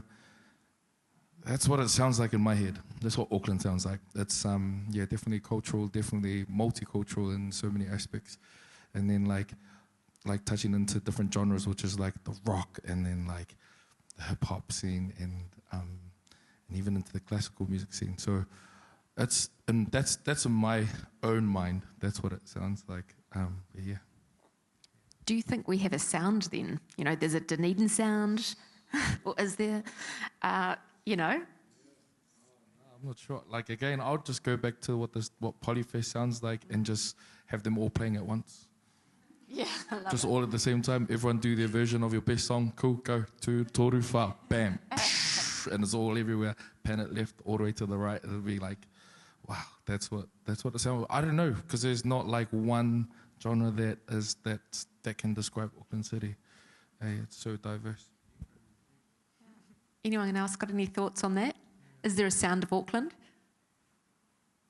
Okay, well, I'm just going to agree with that. I think culturally we're so diverse, and that is reflective in our music. I think we are punk and rock and hip-hop and jazz and indie and singer-songwriter and pop, and it's all there. Yeah. Yeah. Yeah. Any thoughts? I agree. Yeah, I mean, I was like, I'm visual, so I was trying to like visualize it, and I don't know, it was like, Yeah, where were you going? I was just like the sound of, you know, night streets, and you know, you can hear, you know, when you walk down like K Road, for example, and you hear music coming, you walk past and you hear a split second of music coming out of the different spots. That's a good example to me, because that's like, and you smell all the smells, like the food, you know, every, you know, second door down there's a different style of food you can get. I don't know, that's what I was picturing. Lights, you know, colourful, vibrant, yeah. I love that. It's all so positive. Same. It sounds really cool. I would think, like, in terms of, like, taking away from a genre, I grew up in South Auckland, so the sounds I associate is just like that, like an urban hum that is constant, that disappeared during COVID, actually. That was the first time the hum just disappeared. So an urban hum, like helicopters, like the police helicopter is a thing. But if there was a genre, then it's like that I guess can be regional, because I think it sounds different in different parts of Auckland. But I feel because of who we are culturally, and because of the modern Pacific influence here, I think there's an absolute rhythm and a groove to Auckland, whether that groove be found in our punk music and so forth. But I think inherently, like culturally, the Māori Pacific groove is underlying what the Auckland sound is. It's beyond the genre, but it's groove based. I guess that's my thoughts on what it sounds like. But yeah, the police helicopters was the first thing that came to mind when you said, it's like, what does Auckland sound like? Unfortunately, it's getting lesser. Maybe they're using drones these days. You mentioned Tom Scott before. He wrote a song based on those helicopters. Yeah, like, was it like Flying Pigs? Yeah. Flying Pigs off the last Avondale Bowling Club. I know that one. That's an ill song. This is interesting, a good question that's come in. Have subscription music platforms like Tidal and Spotify changed the way we appreciate and engage with music? Sorry, I'm going to be a bully on the mic again, but I had a conversation with my daughter, because I actively buy records. I bought a record. I was telling Dan, I bought a record the other day. It was like, there were 33 pressings done worldwide, and I paid a lot for it, but it's a piece of art. Anyways. Who was the artist? Voltage Controller. Is Japanese, Afro-Japanese artist that's silly good, and his whole approach to it is amazing. It's just straight art. But I often get records in the mail, and my daughter was like, why, how much is this? Like, it was like 5 or 6 records that cost $250 or whatever. She's just like, why would you pay for records when you can access it for free? Like, and I think my response to her was like, well, I understand her generation have had access to music for free. So they regard like music as being something like free like air, free like tap water. And therefore that's the lower the value of it. But I said to her, I said, how many years have you been playing the piano? Have you been learning to play the piano? And she said, 7 years at the time.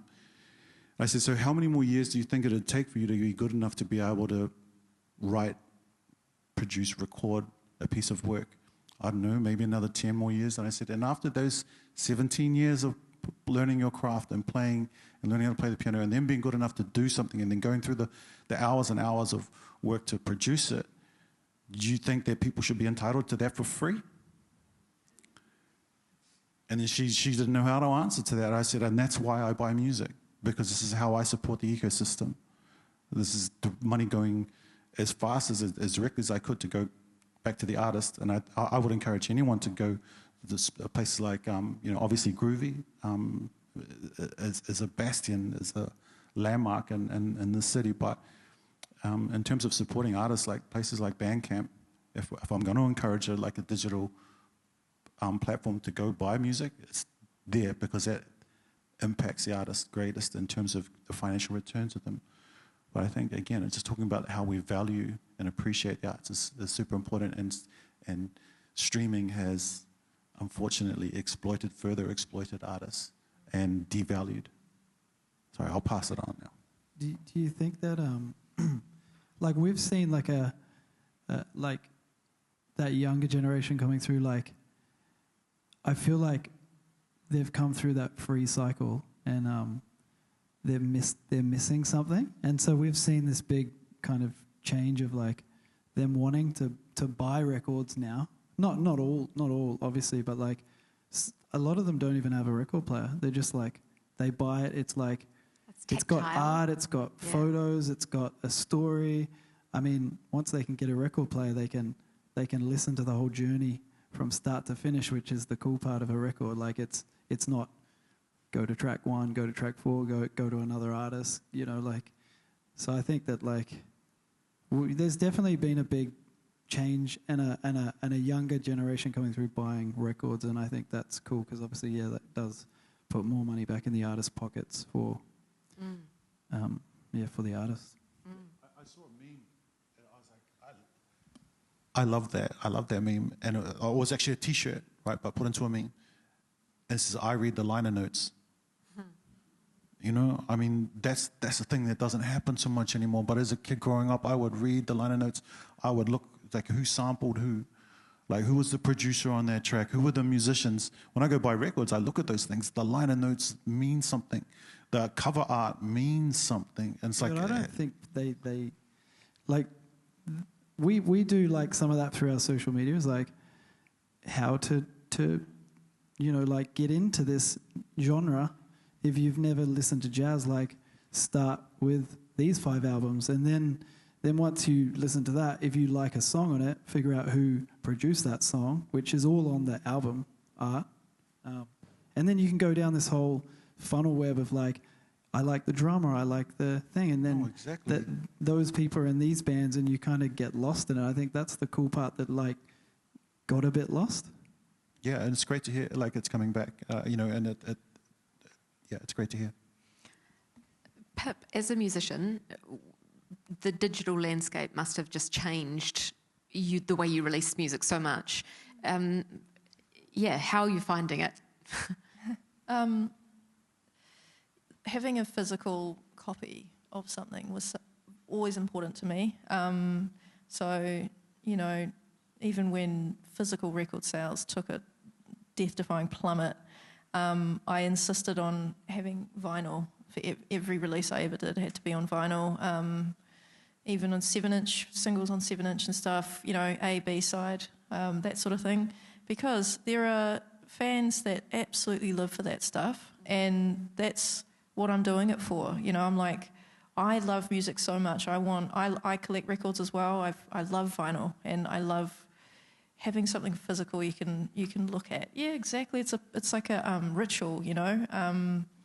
And yeah, you know, it's an endless conversation, this one. Like, I remember with Napster and LimeWire, and all, those were the early days of it, and then it was, you know, it was, oh, it's so bad to download music for free, and now everything's for free anyway. So it was, you know, it's there, it's, you know, it's not going away. So if you love music, support your favourite artist by buying their merch, you know, going onto their website, their Instagram or whatever, and buying from their store, not from another store. Buy from their store, because that will go directly back to them.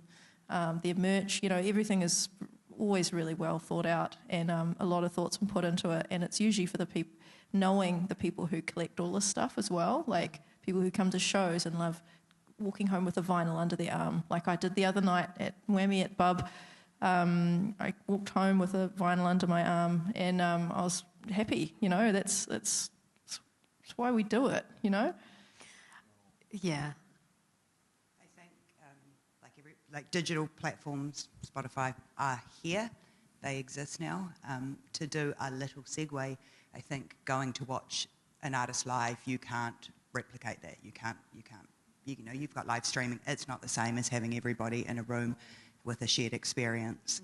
So with that caveat, I think we also need to look at live music and keeping that independent, and not letting live music go the way of streaming platforms, not letting multinationals own it, letting the artists own it and be able to make a living from it, because if it goes down the route of, say, Spotify, then artists aren't going to make a living, and it's going to be all owned by just some people. A big company that rhymes with Shive-ration. I didn't say it. Sorry.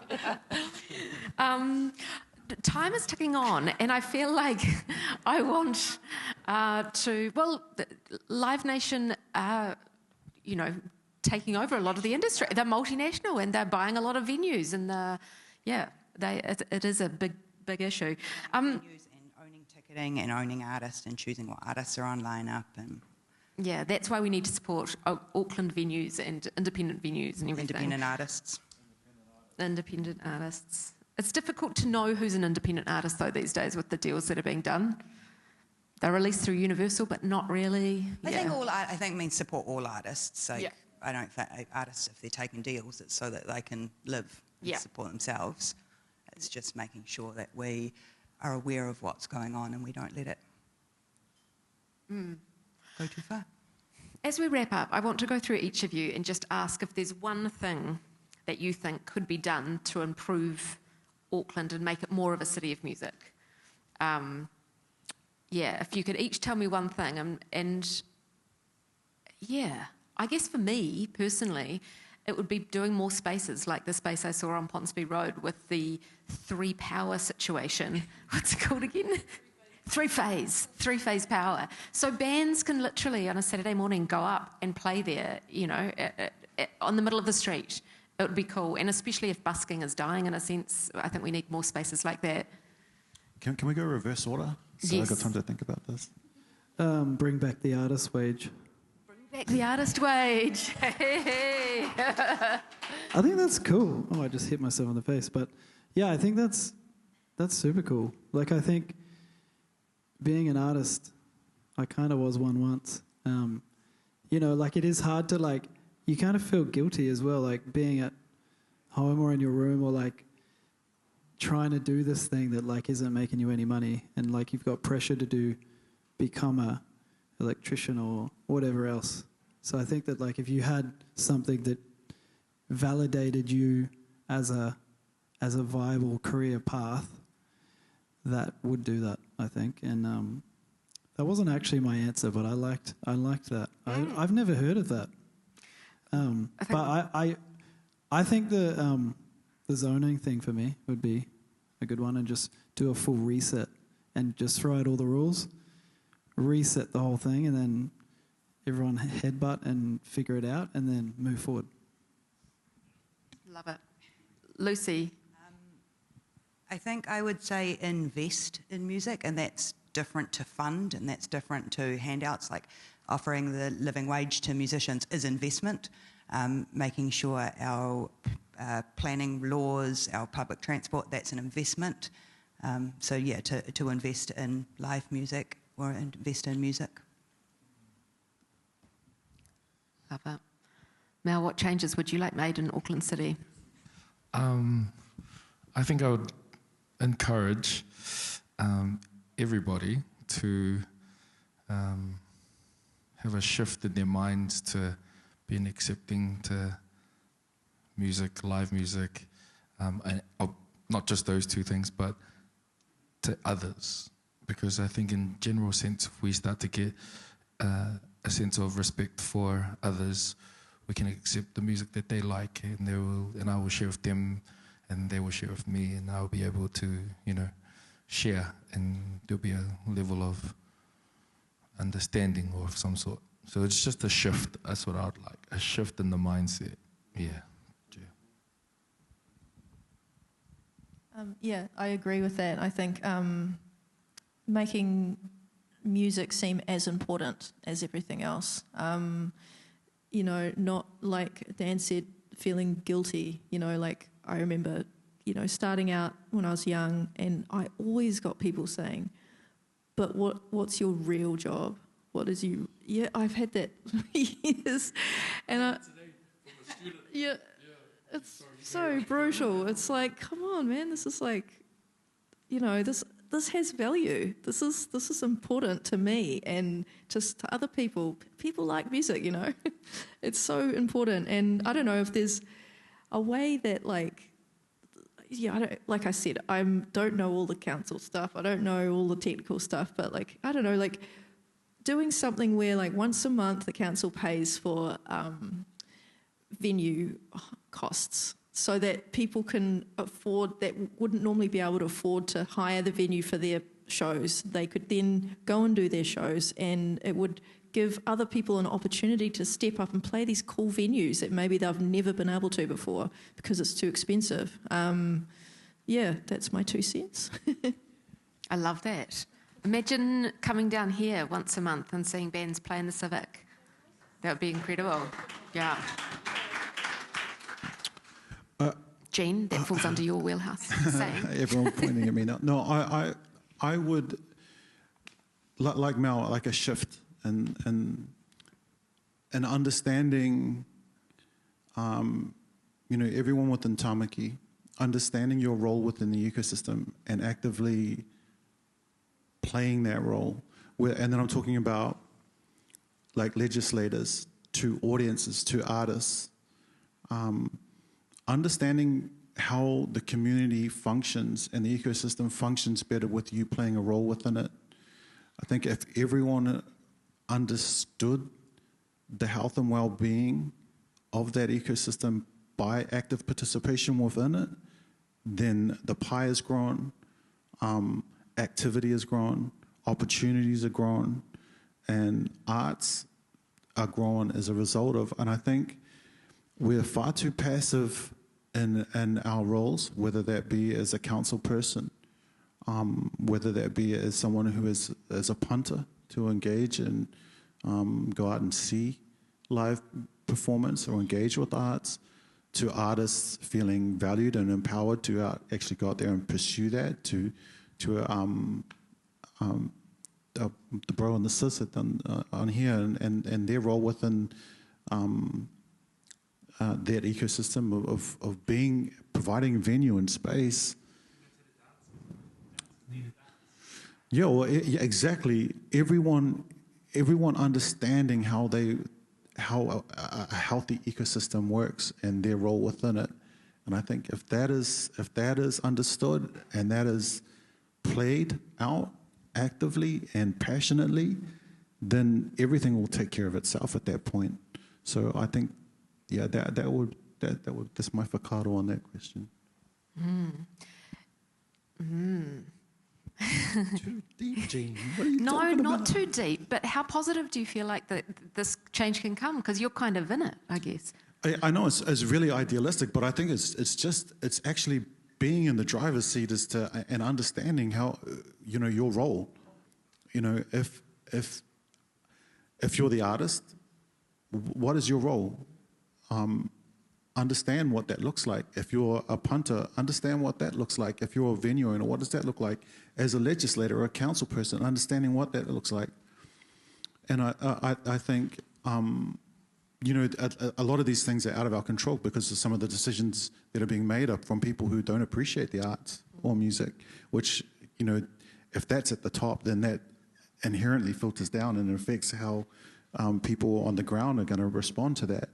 But again, this is why I say it's like if that is understood at the highest level, and that's probably at the national government, central government, sorry, if that is understood and encouraged and promoted, and I think it bears fruit, but it also will have I have no doubt it'll have an impact on the general health and well-being of society, not just the commercial benefits, but also just our mental well-being, our physical well-being. I think all of those things are affected if we all understand our role within a community and understand our role within an ecosystem and a creative ecosystem.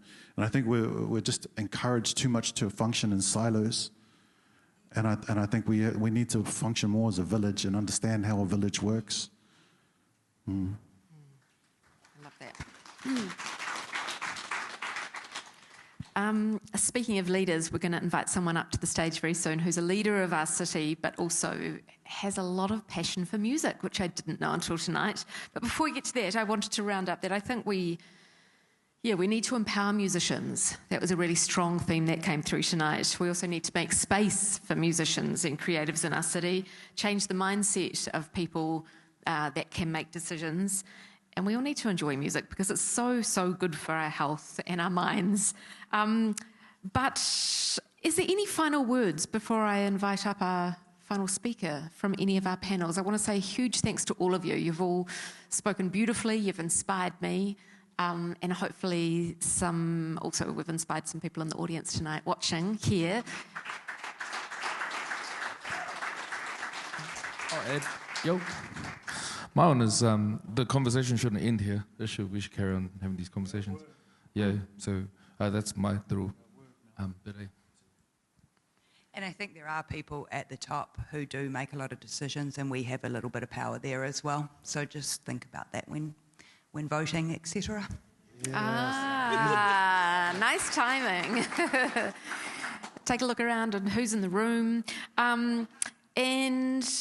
I would actually like to invite Deputy Mayor Desley Simpson to the stage for the vote of thanks. Now, Desley is more musical than I realised until this afternoon. Can you fill us in? Oh, this is not about me, eh? This is about music. This is about Tamaki. This is about making our city the most musical, inspiring, creative city in the world, right? So if I had my way, and yes, I am a musician in the more traditional states. I conduct the APO. I play the town hall pipe organ. I have grown up in a very strong musical family. But so if I had my way, every day would be music day. Every month would be music month, because I think that as a city we need to continuously aspire to be creative and musical and share that love, share that mahi, share that music right across our motu. Yes, we are a UNESCO City of Music, and yes, we are now 25 years old as hosting Music Month. And yes, we have hosted the World Choir Games and done such a fabulous job. They made a documentary about us. But absolutely, culture, music, arts positively impacts people's lives. It makes them smile. It actually contributes to their health and well-being. I went to the opera in the Strand earlier, This is a Strand arcade, obviously a little arcade in the central city. And they had these wonderful New Zealand opera singers. And whilst the music was beautiful, and of course it was, I took a chance to look around me, and I thought I'd be kind of one of the oldest people in the room, but I wasn't. But I looked around me and everyone was smiling. Everyone was smiling. They enjoyed the music. They loved being part of it. They loved hearing it. And of course it was free. And I think that's important to bring people out. So whether our city has the APO, whether it has jazz, rock, indie, punk, whatever, we need to embrace all genres of music and all the diverse elements to music in our great city, because as a city, we are culturally diverse. And I think we heard a bit about that tonight, didn't we? I mean, we have over 100 cultures in this city. I mean, some of you talked about Māori and Pacifica music, but actually, as I said, over 100 cultures. We are more culturally diverse than LA or London.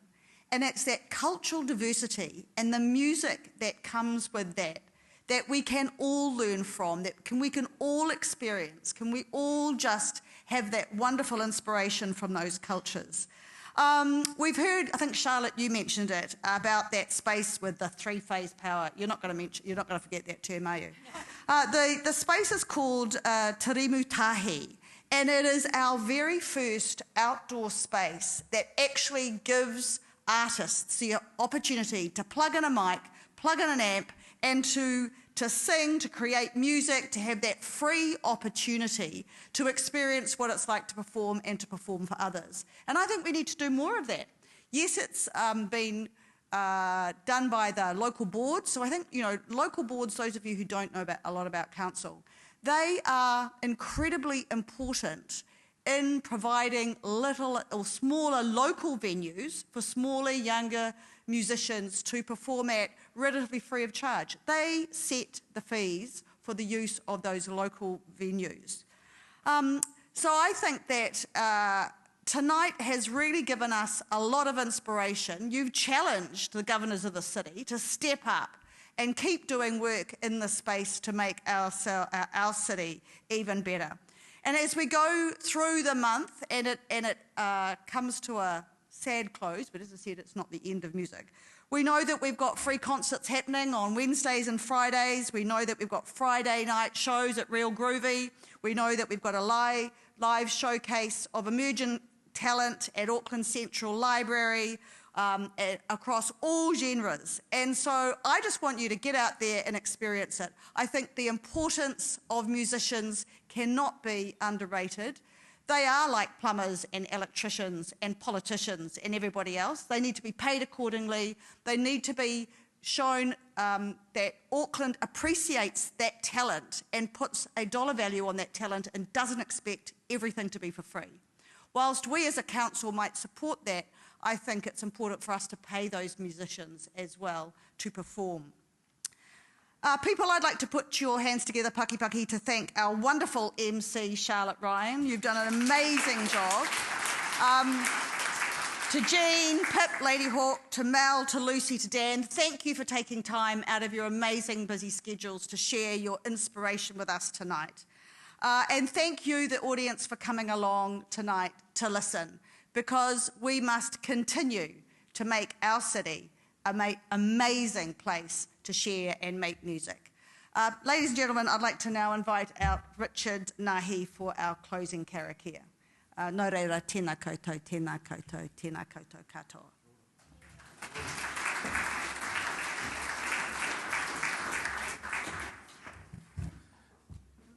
E ngā rangatira māku e tautoko ake tā tātou rangatira, te mihi akanira kia koutou, te hakawhetaitanga kia koutou, te harenga mai I tēnei pō, ki te kōrero, ki tā tātou whānau e noho nei nā. Tēnā koutou. Look, we've got 5 wonderful musicians up here. I got a guitar. And if any one of them would like to say, perform a waiata.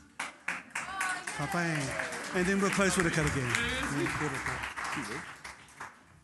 We're doing a song for you? No, you sing a song. Oh! Now I'm going to go sit down now. Oh, man. Okay.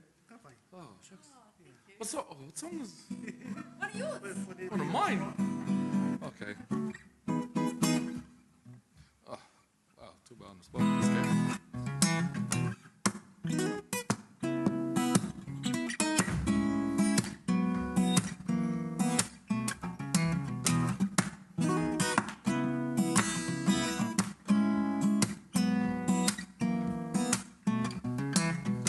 You're on your way to me. I can't wait. I can't wait to bring simple pleasure to me on any given day. I'm happy just to chill with you, securing memories. You could change the world only if you were to smile today. If you were to smile today. If you were to smile today. Oh, yeah, yeah.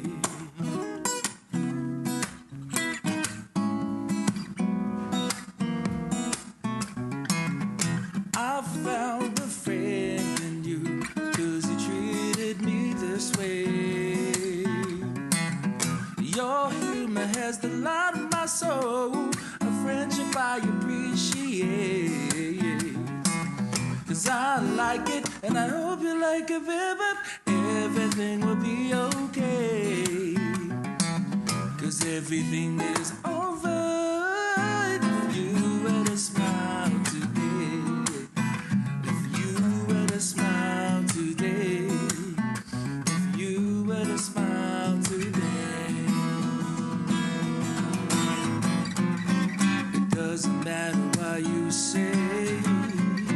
It doesn't matter what you do. 'Cause I'll be down for whatever, baby. And I hope you feel the same way too. 'Cause we will always find a way. If only we could just smile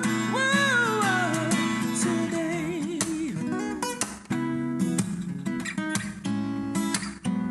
If you were to smile today.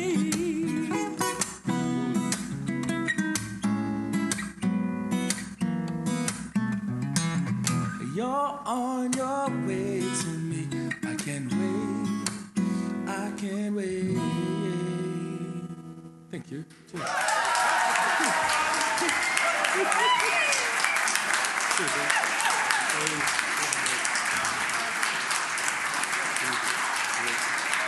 Oh man, I was probably coming to play guitar for you. I was like, yeah, I'm coming to play guitar for you. Lord. And so we've got a karakia that we want to put on the board. Kia ora. And this is a karakia that acknowledges what's on the right-hand side in English, so I thought it was important also to bring a translation. Pauhihiri paurarama, te ahu I roto te ahu waho. Marama I roto o marama I waho. Tēnā te pau ki a tātou, te pau o te reo, te pau o te wānanga, e rongo, whakairia, kia tīna, tīna, haumi e, hui e, tae ki e. Thank you, ladies and gentlemen. What a wonderful performance by all our musicians. Kia ora mai tātou. Good night.